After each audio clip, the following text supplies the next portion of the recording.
నమస్తే, welcome to TV9 exclusive. నేను దీప్తి వాజ్పేయి. ఎంతెంత దూరం, చాలా చాలా దూరం. సడన్గా ఈ ఆట ఎందుకు గుర్తొచ్చింది అంటారా? మొన్న మధ్య జపాన్లో ఫస్ట్ బుల్లెట్ ట్రైన్ పరుగులు తీసి 60 ఏళ్ళు పూర్తయింది కాబట్టి వాళ్ళు పెద్దగా సెలబ్రేట్ చేసుకున్నారు. జపాన్లో 60 ఏళ్ల క్రితమే నడిచిన బుల్లెట్ రైలు మన భారతదేశంలో మనం ఎప్పుడు చూస్తామా అనే ఒక ఆలోచన వచ్చింది. అలా ఆలోచించినప్పుడే ఈ ఎంతెంత దూరం, చాలా చాలా దూరం అనే మన ఆట గుర్తొచ్చింది. కోర్స్ మన దేశంలో కూడా బుల్లెట్ ట్రైన్ పరుగులు తీయబోతోందనే వార్త మనం చూసామనుకోండి, మరో 3 ఏళ్లలో అమరావతి మీదుగా వెళ్లే బుల్లెట్ ట్రైన్కి శంకుస్థాపన జరగడం పక్కా అని 2-3 సందర్భాల్లో గట్టి స్టేట్మెంట్ ఇచ్చారు సీఎం చంద్రబాబు. అసలు 2015లో అనుకున్న బుల్లెట్ ట్రైన్ ప్రాజెక్టే ఇప్పటికీ పట్టాలెక్కలేదు. ఈ పాటికి అసలు ట్రయల్ రన్ కూడా పూర్తయిపోయి పరుగులు పెట్టాల్సింది, కానీ ఆలస్యం అయిపోయింది. అలాంటిది అమరావతి మీదుగా బుల్లెట్ ట్రైన్ ఇంకెంత దూరంలో ఉండొచ్చు? అసలు గుజరాత్, మహారాష్ట్రని కలిపే Ahmedabad to Mumbai bullet train project ఎందుకని ఇంత ఆలస్యం అవుతోంది? టెక్నాలజీ లేకనా? పోనీ డబ్బులు లేవా? లేక ఇంకేమైనా రాజకీయ కారణాలున్నాయా?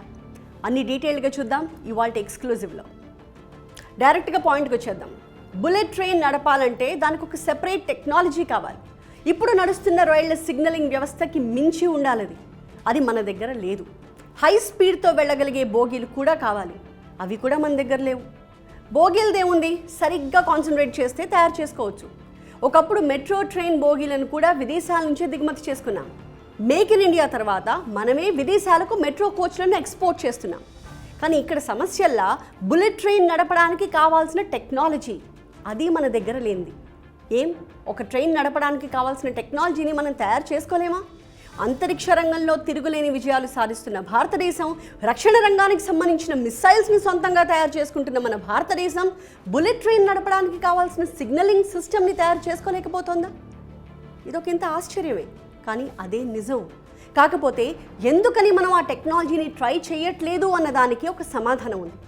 Ahmedabad to Mumbai bullet train ప్రాజెక్ట్ని జపాన్ సాయంతో చేపడుతున్నాం. దానికి కావాల్సిన అప్పు కూడా జపానే అందిస్తుంది. కాకపోతే ఒక కండిషన్ పెట్టింది. ఈ బుల్లెట్ ట్రైన్కి కావాల్సిన టెక్నాలజీ, టెక్నికల్ సపోర్ట్ అందిస్తాం, కానీ సిగ్నలింగ్ సిస్టమ్, రైల్ సెట్లు జపాన్ కంపెనీల నుంచే కొనాలి అని షరతు పెట్టింది. జపాన్ ఇంటర్నేషనల్ కోఆపరేషన్ ఏజెన్సీ పెట్టిన కండిషన్స్ ఇవి. పోనీ ఆ కండిషన్స్ని పక్కన పెడదామా అంటే ఇండియా, జపాన్ మధ్య ఉన్న సంబంధాలు దెబ్బతింటాయేమోననే భయం. చాలా జాగ్రత్తగా డీల్ చేయాల్సిన మ్యాటర్ ఇది. ఒకవేళ జపాన్ ఒప్పందం నుంచి బయటకు వచ్చి యూరప్ దేశాల్లో నడుస్తున్న టెక్నాలజీని గనక మనం తెచ్చుకుంటే ఈ పాటికి ఇండియాలో బుల్లెట్ ట్రైన్ పరుగులు తీసేది. కానీ జపాన్తో అగ్రిమెంట్ని మనం పక్కన పెట్టలేము. అలా చేస్తే చాలా ప్రాబ్లమ్స్ వస్తాయి. పైగా ఆ అగ్రిమెంట్ ప్రకారం కవసాకి, హిటాచీ మాత్రమే టెండర్లు వేయడానికి అవకాశం ఉంది. అందుకే ఇండియాలో ప్రవేశపెట్టాలనుకున్న Ahmedabad to Mumbai bullet train project ఆలస్యం అవుతోంది. కేవలం టెక్నికల్ సపోర్ట్ లేకపోవడం వల్లే ఆలస్యం అవుతోందా అంటే అది మాత్రమే కారణం కాదు. చాలా కారణాలున్నాయి. ముందు అవేంటో కూడా మనం చెప్పుకోబోతున్నాం. కాకపోతే టెక్నాలజీ విషయంలో ఇంకొన్ని డీటెయిల్స్ మనం మాట్లాడుకోవాలి. ఇక్కడ జపాన్ సిగ్నలింగ్ వ్యవస్థని మాత్రమే ఎందుకు నమ్మాలి?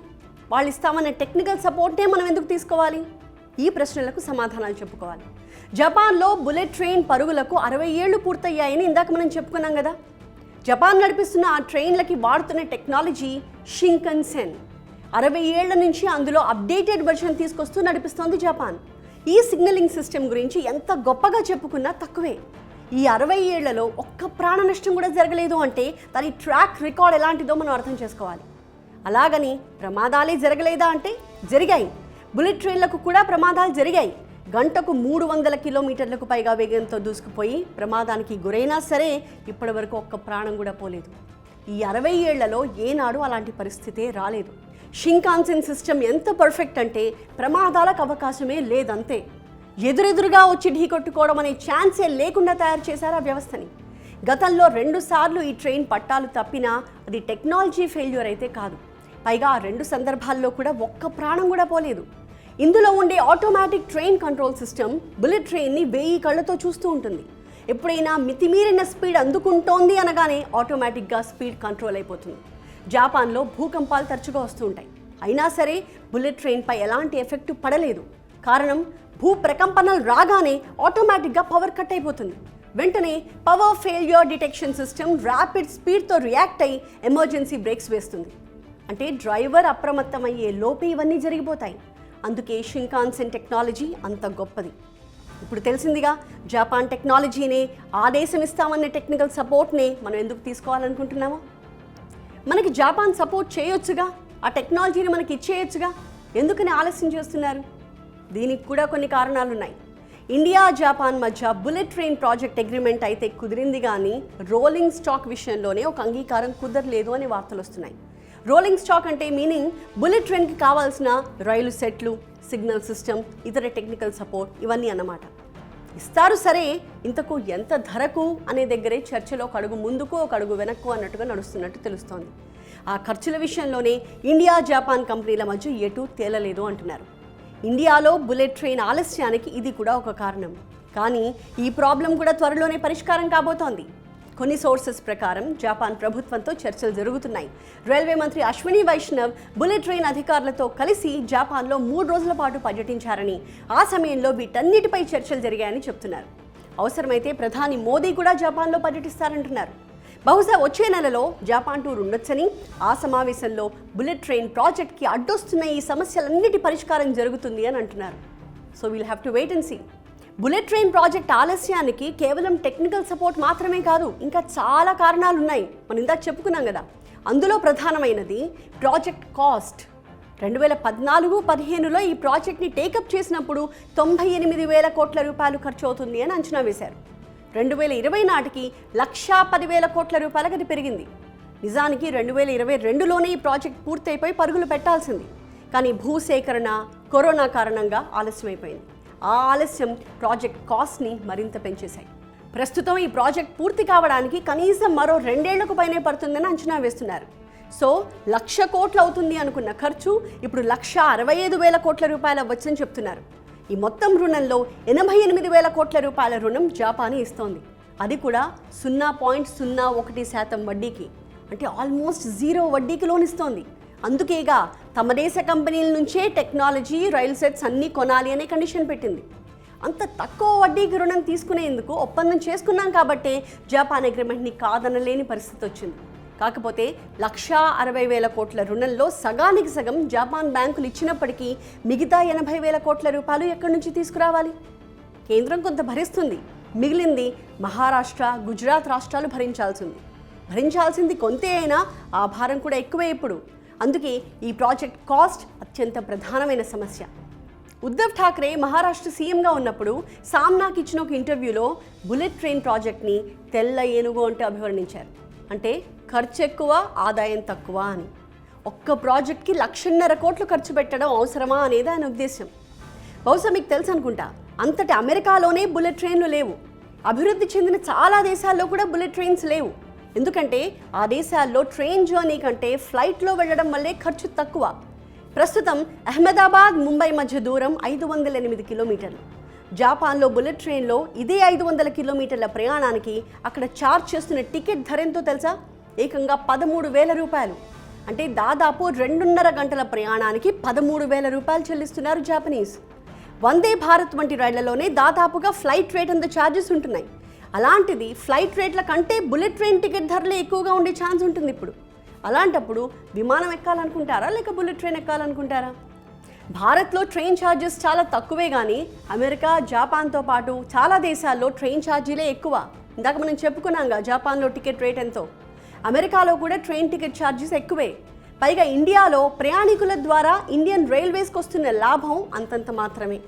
లాభాలంటే వచ్చేది సరుకు రవాణా ద్వారానే. ఈ బుల్లెట్ రైళ్లలో సరుకు రవాణా చేసే ప్రతిపాదన ఏది రాలేదు. సో ఇప్పుడు ఖర్చు పెడుతున్న ఈ 1,50,000 కోట్ల రూపాయలను కేవలం ప్రయాణికుల టికెట్లతోనే పూడ్చుకోవాలి అనుకోవడం సాధ్యమవుతుందా? నిపుణుల అంచనా ప్రకారం బుల్లెట్ ట్రైన్ కోసం తీసుకున్న అప్పు తీరాలి అంటే 50 ఏళ్లు పడుతుంది. పైగా బుల్లెట్ ట్రైన్ కారణంగా ఇండియన్ రైల్వేస్కి లాభాలంటూ వస్తే అది 20-25 ఏళ్ల తర్వాతే అంటున్నారు. అన్నిటికంటే ముఖ్యమైన సమస్య బుల్లెట్ ట్రైన్ టికెట్ ధర. అసలు అంతంత రేట్లు పెట్టి బుల్లెట్ ట్రైన్ ఎక్కగలరా? కేవలం అప్పర్ మిడిల్ క్లాస్, హయ్యర్ సెక్షన్లు మాత్రమే వెళ్ళగలిగే ఒక కాస్ట్లీ జర్నీ అవ్వదా అది? తైవాన్ ఇదే రకమైన ఇబ్బంది పడింది. బుల్లెట్ రైలు కోసం ఏకంగా $14.3 బిలియన్ ఖర్చు పెట్టింది. జపాన్ వాడుతున్న షింకాన్సెన్ టెక్నాలజీని ఏరికోరి తెచ్చుకుంది. కొండలు గుట్టలు తొలచి ప్రత్యేక ట్రాక్ వేసి 7 ఏళ్లలో బుల్లెట్ ట్రైన్ కల నెరవేర్చుకుంది తైవాన్. తీరా అంత ఖర్చు పెట్టిన తర్వాత తెలిసింది ఏంటి అంటే బుల్లెట్ ట్రైన్ వల్ల నష్టమే తప్ప లాభం లేదు అని. ట్రిప్కి ఒక 1000 మంది ఎక్కుతారు అనుకుంటే 200-300 మంది కూడా ఎక్కట్లేదట. నిజానికి బుల్లెట్ ట్రైన్ బాగా కలిసి వచ్చింది జపాన్కే.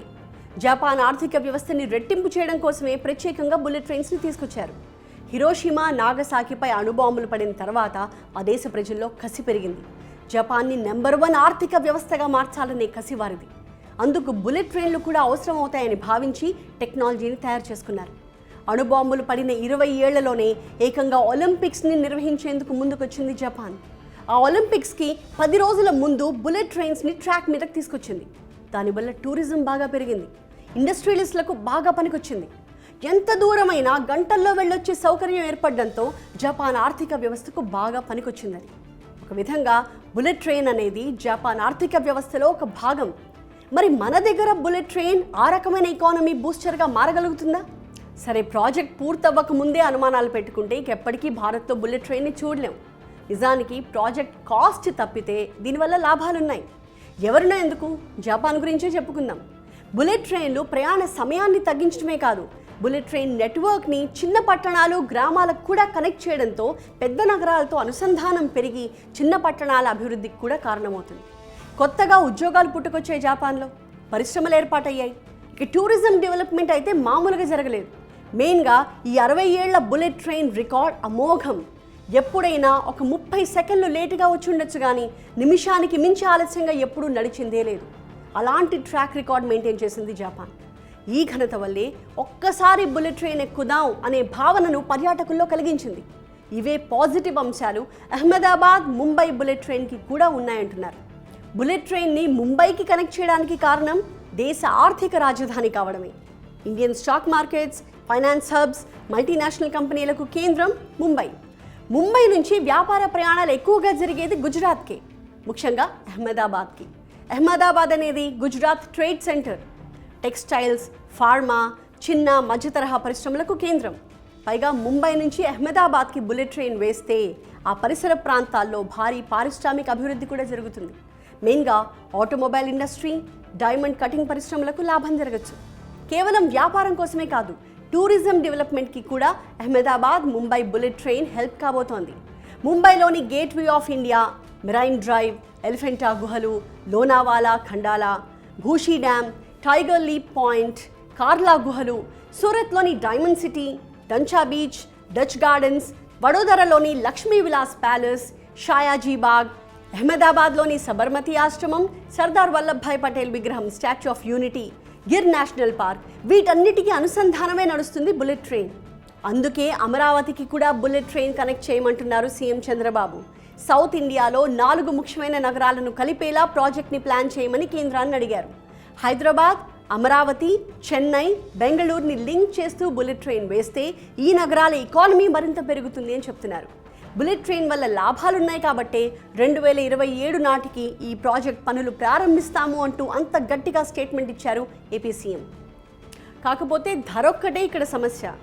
యాక్చువల్గా చెప్పాలంటే ధర కూడా సమస్య కాదు. ఎందుకంటే ఫ్లైట్ రేట్లతో సమానంగా ఛార్జెస్ ఉంటాయని చెప్పారు తప్ప పర్టికులర్గా టికెట్ రేట్ ఇంత అని ఫిక్స్ చేయలేదు. మిడిల్ క్లాస్ వాళ్ళు కూడా బుల్లెట్ ట్రైన్ ఎక్కేలా టికెట్ ఫేర్స్ కనుక ఉంటే వందే భారత్ అంత సక్సెస్ అవుతాయి ఇవి. సో బుల్లెట్ ట్రైన్ల వల్ల లాభ నష్టాలు అనేవి అవి ట్రాక్ మీదకి వస్తే కానీ మనకు తెలియదు. ఫైనల్గా ఒకటి, 2047 నాటికి అమెరికాని మించిన ఆర్థిక వ్యవస్థగా నిలబడాలి అనుకుంటోంది భారత్. వికసిత్ భారత్ 2047 లక్ష్యాన్ని చేరుకోవాలంటే, ఆ రేంజ్కి వెళ్ళాలి అంటే బుల్లెట్ ట్రైన్లు కూడా అవసరమే. అవి దేశాభివృద్ధికి ఒక మణిహారంగా మారతాయనడంలో ఎలాంటి సందేహమూ లేదు. ఇది ఇవాళ TV9 ఎక్స్క్లూజివ్. మరొక ఎక్స్క్లూజివ్ అంశంతో మళ్ళీ కలుద్దాం. చూస్తూనే ఉండండి TV9.